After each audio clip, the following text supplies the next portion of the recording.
Hello everyone, मैं रोशनी यादव एक बार फिर से आप सभी का स्वागत करती हूं अपनी इस नए वीडियो पर। जैसे कि आप सभी को मैं जॉब से रिलेटेड जो भी नोटिफिकेशन आती है उसकी जानकारी अपने चैनल के माध्यम से डे टू डे मैं आप लोगों को अपडेट देती रहती हूं। तो आप हमारे चैनल को ज़रूर सब्सक्राइब करके रखें ताकि आपको सही समय पर सही जानकारी मिलती रहे। तो चलिए हम बात कर लेते हैं आज इस न्यूज़पेपर के बारे में, जो कि जैसे कि आप सभी को पता है कि CGPSC के द्वारा ये जो है साल की पहली वैकेंसी है ADI, जिसमें एलिजिबिलिटी क्राइटेरिया को लेकर के बहुत सारे विवाद निकल कर के सामने आ रहे हैं कि ग्रेजुएशन लेवल के अभ्यर्थियों को जो ग्रेजुएशन पास कर चुके हैं उसको इसमें आवेदन करना है, या फिर जो बीटेक एक अलग सी डिग्री चाहिए इसके लिए। तो इसी के बारे में न्यूज़पेपर में कुछ इम्पॉर्टेंट जानकारी दी हुई है जो आपके लिए क्या है और ज़रूरी है, तो उसी के बारे में हम यहाँ पे देखेंगे। तो जैसे कि छत्तीसगढ़ लोक सेवा आयोग से इस साल की जो पहली वैकेंसी है असिस्टेंट डायरेक्टर इंडस्ट्री यानी कि ADI के लिए निकाली गई है, तो इसके शैक्षणिक अर्हता को लेकर के विवाद की स्थिति बन गई है।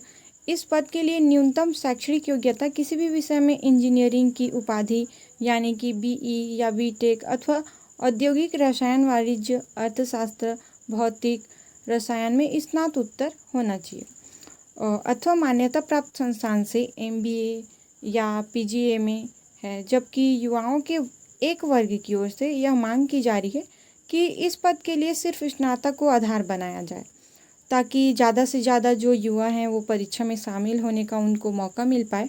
और यही उनका कहना है कि मध्य प्रदेश में इसी पद के लिए शैक्षणिक योग्यता जो है वो स्नातक मांगी जाती है, लेकिन यहाँ अलग अलग योग्यता निर्धारित की गई है। इसमें बदलाव किया जाना चाहिए। हालांकि CGPSC की इस ओर से 2016 में थी ADI की जो वैकेंसी निकाली थी, तब भी जो शैक्षणिक अर्हता थी वही थी जो अभी निर्धारित है। तो ये जो ADI की जो आवेदन है ऑनलाइन आवेदन वो 8 अप्रैल तक स्वीकार किए जाएंगे। यहीं असिस्टेंट डायरेक्टर इंडस्ट्री भर्ती के लिए जो ऑनलाइन आवेदन की प्रक्रिया है वो शुरू हो गई है, जो कि 8 अप्रैल तक आवेदन स्वीकार किए जाएंगे। वहीं जबकि आवेदन में त्रुटि सुधार का जो डेट है वो 9 अप्रैल से आपको 11 अप्रैल तक दिया गया है।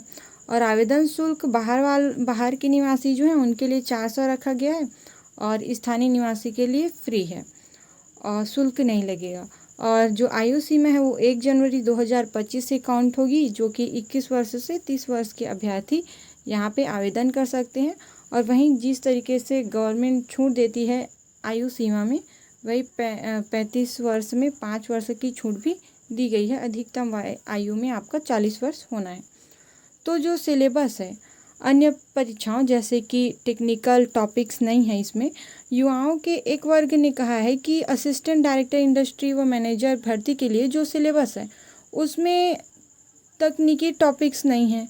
जिस तरह से अन्य परीक्षाओं में सिलेबस रहते हैं, इससे भी वही है कि इसमें छत्तीसगढ़ का सामान्य ज्ञान योग्यता परीक्षण पर आधारित है और बहुवैकल्पिक वस्तुनिष्ठ प्रश्न पूछे जाएंगे। छत्तीसगढ़ के जो सामान्य ज्ञान में छत्तीसगढ़ का इतिहास है, स्वतंत्रता आंदोलन, छत्तीसगढ़ का योगदान, पर्व है, त्यौहार है और वन समेत अन्य इस तरह से योग्यता परीक्षा में हिंदी, अंग्रेजी व छत्तीसगढ़ भाषा का ज्ञान समेत अन्य जानकारी आपको होनी चाहिए।